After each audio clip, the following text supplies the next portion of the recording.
हम बात करेंगे एंटीनेटल केयर के बारे में। ये एंटीनेटल केयर क्या होता है? जब आपको प्रेगनेंसी हो जाती है उसके बाद डिलीवरी होने तक या प्रसव होने तक के समय में इस 9 महीने में जो आपकी केयर की जाती है उसे एंटीनेटल केयर बोलते हैं। एंटीनेटल केयर को 2 हिस्सों में डिवाइड किया गया है। पहली चीज़ है कि आपको डॉक्टर के पास विज़िट लेनी है और डॉक्टर के पास विज़िट लेने में क्या क्या चीज़ें देखी जाएंगी, क्या क्या चीज़ें आपको बतानी है, उन सब चीज़ों के बारे में बात करेंगे। दूसरा, घर पे कैसे केयर करनी है, उन चीज़ों के बारे में बात करेंगे। पहला टॉपिक हम लेते हैं कि एंटीनेटल केयर में डॉक्टर्स की कितनी विज़िट लेनी चाहिए। अगर आपकी नॉर्मल प्रेगनेंसी है तो कम से कम आपको 5 बार विज़िट लेनी चाहिए।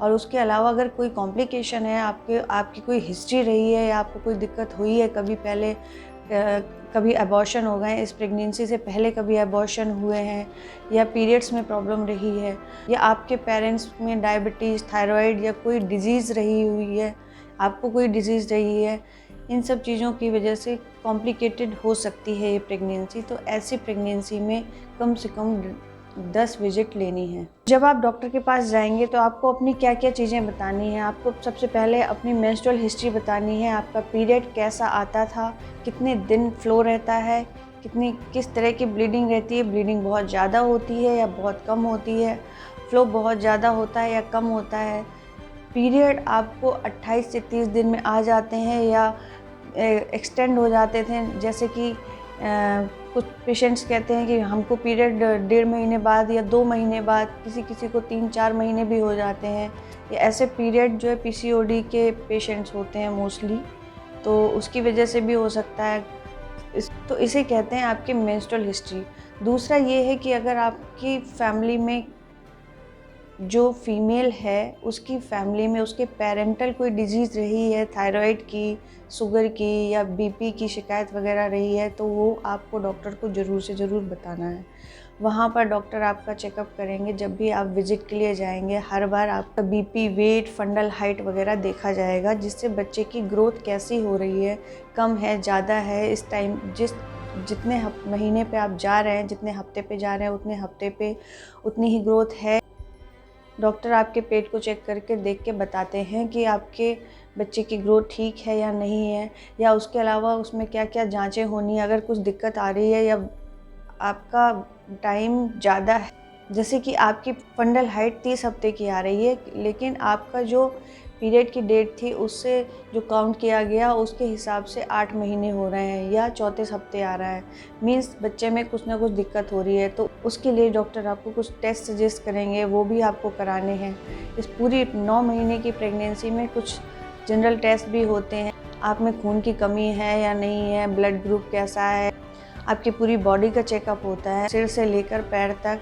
आपकी आँखें, आपके जीभ, आपके नाखून, आपका पेट, आपके पैर, आपका हीमोग्लोबिन ठीक है या नहीं है, अगर कम है तो उसके हिसाब से आपको आयरन सप्लीमेंट वगैरह देना शुरू कर देते हैं। इस पूरे एंटीनेटल केयर में फॉलिक एसिड लेना कंपलसरी है। वो आप प्रायर टू प्रेगनेंसी प्लान करने से पहले से ही लेना शुरू कर दें, जिसकी वजह से बच्चे में न्यूरल ट्यूब डिफेक्ट की संभावनाएं बहुत ही ज़्यादा घट जाती हैं। तो ये आपको लेते रहना है। साथ में आयरन, कैल्शियम, ये सारी चीज़ें डॉक्टर जो मिनरल सप्लीमेंट वगैरह है वो आपको देती है। इस टाइम में आपको खाने पीने का विशेष ध्यान देना है। पहले 3 महीने में आपको उल्टियाँ वगैरह ज़्यादा होती हैं, नौशिया वगैरह ज़्यादा होता है, तो आपको फ्रीक्वेंट डाइट लेनी है, ना कि एक समय पे बहुत अधिक खाने की कोशिश करना है, लेकिन थोड़े थोड़े खाना ज़रूरी है। कि वो सप्लीमेंट सिर्फ आपको ही नहीं, आपके बेबी को भी मिल रहा है, जिनमें आयरन वगैरह की डेफिशिएंसी होती है। हरी पत्तेदार सब्जियाँ, नींबू, जो लोग अंडा खाते हैं वो वाइट ऑफ एग ले सकते हैं, जो लोग पनीर खाते हैं वो पनीर ले सकते हैं, दालें ले सकते हैं, दूध लेना बहुत ज़रूरी है। ये सारी चीज़ें प्रेगनेंसी में बहुत आवश्यक हैं। दूसरी चीज़ हम बात करते हैं घर पे हमें क्या केयर करनी है। प्रेगनेंसी के समय में हार्मोनल डिसबैलेंस बहुत ज़्यादा होता है, उसकी वजह से मूड स्विंग्स होते हैं, जिससे फीमेल इस कंडीशन पे नहीं होती है कि वो क्या सही कर रही है, क्या गलत कर रही है। तो इसको उसके सराउंडिंग के लोगों को समझना चाहिए और कोशिश करनी चाहिए घर में खुशनुमा माहौल रहे। जो प्रेग्नेंट लेडी है उसको ज़्यादा सोच विचार नहीं करना चाहिए। पूरा ध्यान अपनी प्रेगनेंसी में अपने बच्चे पे लगाना चाहिए और साथ ही अपने खाने पीने का, सोने का विशेष ध्यान देना चाहिए। कम से कम 8 से 9 घंटे की नींद लेनी चाहिए। रात में अगर आप 6 घंटे सोते हैं तो दोपहर में 2 घंटे का रेस्ट बहुत ज़रूरी है। और जो लोग वर्किंग हैं उनके लिए तो 2 घंटे का ब्रेक लेना बहुत ज़रूरी है दोपहर में। तो इन सब चीज़ों का ध्यान रखिए।